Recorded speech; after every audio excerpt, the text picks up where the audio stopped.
Good morning. Privilege is a blessing. It is something that everyone should be striving for, especially as a single parent. You want to make sure you can provide for your family. And the goal is to give your children a better life, perhaps, than you had. Nevertheless, we don't want to create a group of spoiled rich children. So, how do you keep them grounded? How do you set boundaries with them and allow them to still live a life where their needs are provided for and they also can dream? You're not just giving them money and they just sit around and wait for their parents to provide for them. Do you know there are people that made billions of dollars? There are groups of people, families that made billions of dollars that lost it all because the children were just spending, spending, spending. They weren't investing. They weren't taking care of the family business, and they lost billions of dollars. There are families like that. And then you contrast that with the families that have managed to maintain billions, even trillions of dollars for generations. Well, there's a difference. And we're going to talk today about what single parents can do. I think I heard recently that Bill Gates said he's not going to leave money to his children, and many of the extremely wealthy say they're not going to leave the money to the children because they don't want to ruin them. But you definitely want to make sure their needs are met. They can dream a little. They can invest in businesses. They can have choices. And that, at the end of the day, is the goal for all of us. So pull up your chair, get your coffee, get your tea, get your muffin.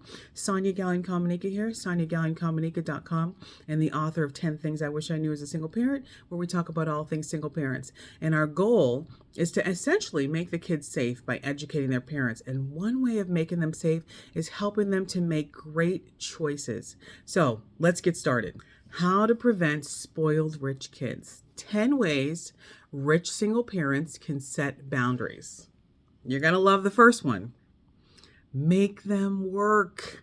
It doesn't matter what it is. I believe Warren Buffett said he had a newspaper route. I believe Mark Cuban had a newspaper route. Most people have a newspaper route. Something, anything. Get them working in the business. Get them cleaning up. It doesn't matter what it is. Especially when you grow up with privilege, you have to learn to be responsible and to manage what your family has provided. So make them work. They need to get jobs. Teenagers, number 2, teenagers need to buy their own clothing. There's nothing wrong with teenagers buying their own clothing. I have friends, once the kids hit a certain age, I think it's 15, they get no money from the parents, no allowances, nothing. Make them work. And for teenagers, they can buy their own clothing. First of all, they like to buy their own stuff anyway, so why not give them the opportunity? They can work at the Gap. They can do whatever they want to do. It does not matter if their parents have billions in the bank. They can buy their own clothes. So number 1 is make them work. Number 2, teenagers buy their own clothing. Number 3, and this is probably where a lot of wealthy parents miss it, not all, but some. Teach the children from a young age about the family business. Make them be part of something. If you're just going to work and earning money and they're coming home and spending your money, they're not really understanding or learning anything. So teach them about the family business. I've even had my grandson help with our landscaping business, and he was so excited. He would go out. He couldn't do a lot, but he could help pick up the trash around. We could move the fences together. I mean, we've created family businesses. So teach them about the family business. They love being part of something, and it makes them have a different relationship with it. It's not just about money, but it's about being part of the community, being part of the family, building something for the generations to come. Number 4, sit down for dinner and discuss the business goals.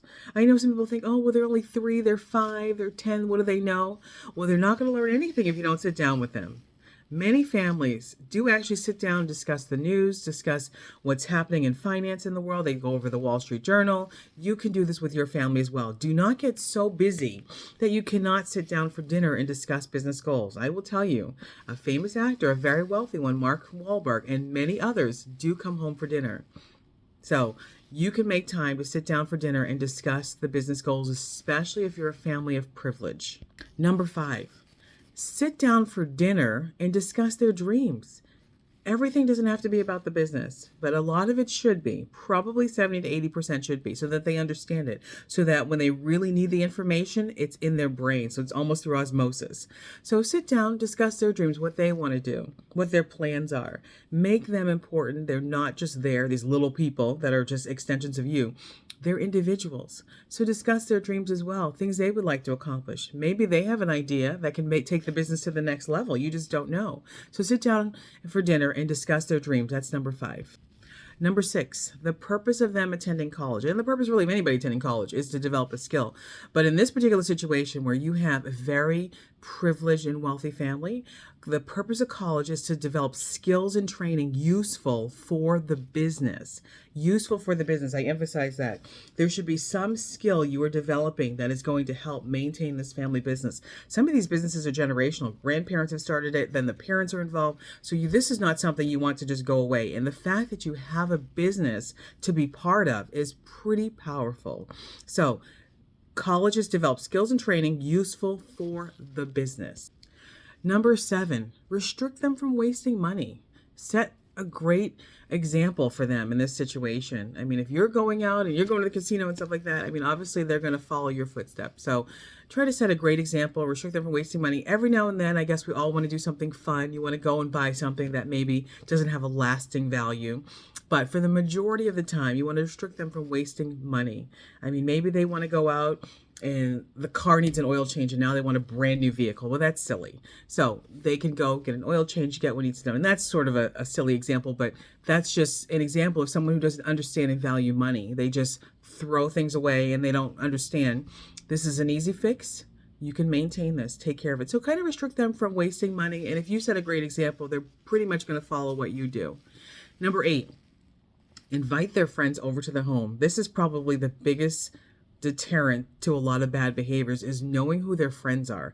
Invite their friends over to the home. I see this happen in a lot of families. Jewish families, they get together on the Sabbath and they have the kids come over as well. Their friends come over. So you know exactly who your children are interacting with. That is very important in maintaining a responsible and non-spoiled child.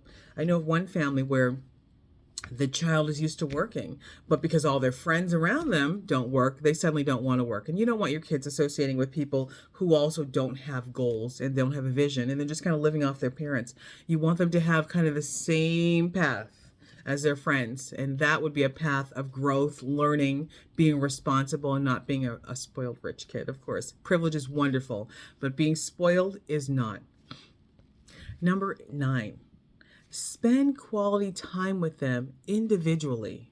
I know it's difficult when you have a lot of children, but when you can have one-on-one time with your children, especially if we're talking about a rich parent here, spend one-on-one time with them, whether that's going to play tennis or going to a game or just chatting or whatever it is, going to a concert, but just having that individual time with their parents will actually deter a lot of these kind of entitled behaviors that they have, because a lot of times these entitled behaviors are coming as just sort of an outlet for something that's missing, whether it's love or whatever. They're needing time with you. So really try to spend time with them on an individual level. It's number 9.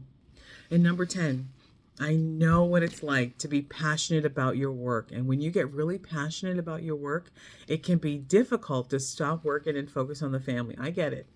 But you don't want to allow television and nannies to replace you as a parent. So make the time. There are times when a nanny or a babysitter is necessary. You've got things to do. You got to make some calls. You got to go out. But don't have your children in childcare for 10-hour days. They barely see you a couple hours. Maybe you want to just modify it. A little bit here, a little bit there is always a good thing. You need a break from them as well. But you want to be the one raising them. That is how you prevent them from becoming spoiled rich children as well, because they recognize you value them, you value time with them, that they are important. So we're just going to do a recap of all 10. This is how to prevent spoiled rich kids and 10 ways rich single parents can set boundaries. So number 1, put them to work. That is first and foremost. They got to work. Number 2, it doesn't matter how much money they have. They got to work. Number 2, teenagers need to buy their own clothing. There's nothing wrong with that. They can get a part-time job, at the mall or whatever. They need to buy their own clothing. Number 3, teach them about the family business. Number 4, sit down for dinner and discuss the business goals. Number 5, sit down for dinner and discuss their dreams. Number 6, colleges to develop skills and training useful for the business. Number 7, restrict them from wasting money. Set a great example. Number 8, invite their friends over to the home. Know who they're associating with. Number 9, spend quality time with them individually. And number 10, Do not allow television and nannies to replace you as parents. Thank you so much for being here today. Make sure you like and subscribe to the channel. Sonia Gallen Komanika here, SoniaGallenKomanika.com, and the author of 10 Things I Wish I Knew as a Single Parent, where we talk about all things single parents. You have an amazing day.